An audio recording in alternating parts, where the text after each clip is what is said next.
Somewhere near the turn of the century, on one unassuming Tuesday afternoon, a disproportionately large amount of people died from what could only be understood as natural causes.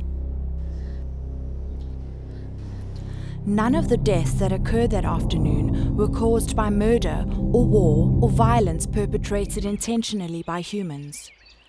What I mean is that everybody that passed away on that Tuesday did so for chiefly biological reasons, failed organs mostly, as well as a few freak accidents involving bicycles, cliffs, binge series watching, long life milk cartons, loose bricks in towers, stingrays, falling through windows, and falling off roofs.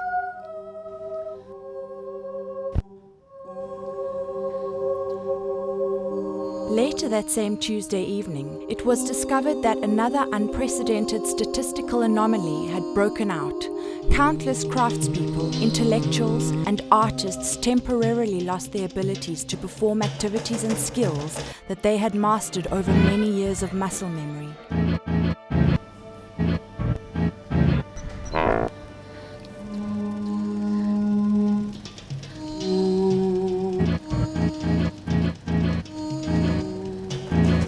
There was a distinct possibility that the planet itself had forgotten how to swivel on its axis for the briefest moment, but this could not be verified until a few weeks later, because so many key scientists and geographers could not remember how to do experiments or use their equipment.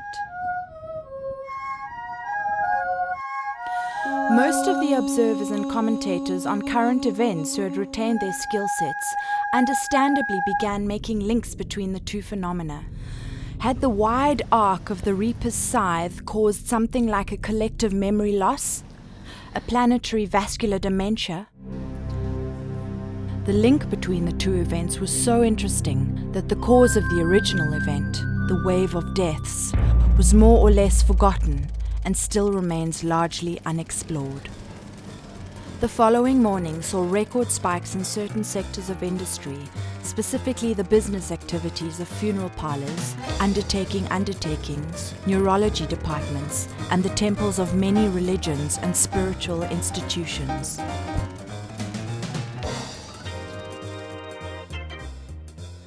Memory and mortality have always been pillars of our attempts to communicate with God. And the unexplained lack and excess in both of these pillars inevitably led to a particularly vocal global lamentation that rose into the heavens from an ocean of desperate throats.